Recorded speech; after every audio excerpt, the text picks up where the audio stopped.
Hello friends, how are you all? I hope you all are fine. आज हम बात करेंगे हमारी डिबेट के बारे में। आज फिर हमने हमारा टॉपिक लिया है इंग्लिश ग्रामर का। इंग्लिश ग्रामर हमारे लिए बहुत इंपॉर्टेंट है, ये हमारे आगे रीजनिंग वगैरह में भी आती है। आज हम बात कर रहे हैं डिबेट के बारे में, तो जो भी 10th और 12th क्लास में हैं इस वीडियो को पूरा देखिए, क्योंकि ये आपके बहुत काम आएगी। और जो भी आपके आसपास आपकी 10th और 12th क्लासेस में हैं उनको ये वीडियो ज़रूर दिखाना। अगर आपने हमारे चैनल को सब्सक्राइब नहीं किया है तो प्लीज़ सबसे पहले हमारे चैनल को सब्सक्राइब कर दें। वीडियो को लाइक करना ना भूलें। वीडियो आपको जैसी भी लगी, अच्छी लगी या बुरी लगी, अगर कोई कमी है तो वो भी प्लीज़ कमेंट करके ज़रूर बताना। वीडियो को शेयर करना ना भूलें। तो चलिए फ्रेंड्स, हम स्टार्ट करते हैं। हमारा आज का टॉपिक है debate. A debate is a friendly contest in which a student is given a topic to speak on. Debate एक फ्रेंडली कॉन्टेस्ट होता है जिसके अंदर एक स्टूडेंट को कोई भी टॉपिक दिया जाता है जिसके ऊपर उसे बोलना होता है। He is also told whether he has to speak for the motion और अगेंस्ट द मोशन। उस स्टूडेंट को ये भी बताया जाता है कि उसको उसकी तरफ से बोलना है या उसके अगेंस्ट बोलना है। The time given for him to speak is usual 2 minutes. इसको बोलने के लिए उसे टाइम दिया जाता है मैक्सिमम 2 मिनट्स का। He has to convince his listeners and the जज why he is defending the view और arguing against his opponent's view. उसको अपने कन्वीनियंस, जो उसको सुन रहे हैं उसके अगेंस्ट वाली टीम है और जो उसके लिसनर हैं, जजेस हैं, उसको सभी को अपनी तरफ कन्विंस करना होता है और उसको उस टॉपिक के ऊपर आर्ग्यू करके सभी को अपने ओपोनेंट व्यू से ज़्यादा अच्छा बेटर करना होता है। He has to use proper accent. उसको प्रॉपर एसेंट का यूज़ करना होता है। Stress, intonation, voice modulation to make his arguments effective and impressive. उसको अपने वॉइस मॉड्यूलेशन को भी अच्छा करना होता है ताकि जो भी जिसके ऊपर भी वो आर्ग्यूमेंट कर रहा है वो उसका इफ़ेक्टिव और इम्प्रेसिव हो। He must also try to involve his listeners by engaging their attention. उसको अपने जो लिसनर्स होते हैं, जो सुनने वाले होते हैं, उनको भी उसके अंदर शामिल करना चाहिए ताकि वो उसकी तरफ ज़्यादा ध्यान दे, ताकि उनकी अटेंशन उनकी तरफ आ जाए। एड्रेसिंग दैम, उनको एड्रेस करते हुए। Making eye to eye contact, उनकी तरफ अपना आई कॉन्टैक्ट बनाए रखें। विद सम ऑफ दैम, उनमें से कुछ लोगों के साथ। If his argument are not impressive, अगर उसके आर्गूमेंट इम्प्रेसिव नहीं है और फोर्सफुल नहीं है। द लिसनर्स में लूज इंटरेस्ट इन हिम, जो लिसनर्स हैं, जो सुनने वाले हैं, उसके अंदर इंटरेस्ट उनका कम हो सकता है। And his opponent may win over him even though he has not much points to talk about. और उसका जो ओपोनेंट टीम है, जो अपोजिट टीम है, वो जीत सकती है उसके पास अगर किसी टॉपिक पे ज़्यादा पॉइंट्स बोलने के लिए नहीं है। Now, important points in debate. Use a simple and easy to understand language. जो लैंग्वेज होती है वो बिल्कुल सीधी और सिंपल होनी चाहिए। Check your facts and figures before quoting them. जो हमारे फैक्ट्स और फिगर्स होते हैं उनको ध्यान में रखे बोलने से पहले। While reacting, you may use expressions like I agree with your views, yes you are correct, that's true, there is no doubt about it. जैसे कि आप उनसे कोई क्वेश्चंस पूछ रहे हो लिसनर से, तो उसमें आपको ये सारे आंसर्स देने होते हैं। I agree with your view, yes you are correct, that's true, there is no doubt about it. While disagreeing, you may use expression. जब आप उसको डिसएग्री कर रहे हो, मना कर रहे हो उस काम के लिए, तो आपको ऐसे एक्सप्रेशन देने चाहिए। I am sorry, I did not agree with your views, that's not right, I don't think, you can say, but I don't know, subscribe to your views.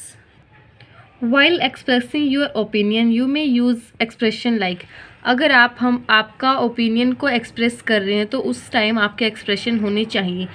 I feel, I think, in my opinion, my belief is that, let me explain my point.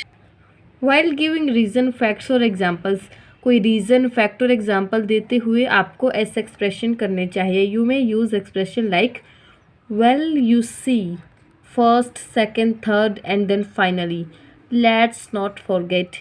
We must remember it's time we. While summing up your views, you may use expression like. जब आप आपके views को summing कर रहे हैं उस time आपको कैसे एक्सप्रेशन देने चाहिए. That's why. So to sum up, I would say. Now we will see the format of a debate. Format of a debate. Respected principal, honorable teachers, member of the jury, my worthy opponent, and dear friends. The topic for today's debate is. यहाँ पे आपको name of the topic means नाम बताना है किस topic के ऊपर आप बोल रहे हैं. I name of the speaker the motion. I के बाद आपका नाम जो बोलने वाला है. ऑफ क्लास, क्लास का नाम. Stand before you to speak. For और अगेंस्ट.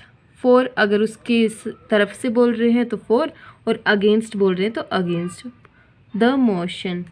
फर्स्ट रीज़न फॉर या against. Second reason for against. My worthy opponent has mentioned, but I am of the opinion that. Don't you agree with me when I say that? Although my worthy opponent may not agree.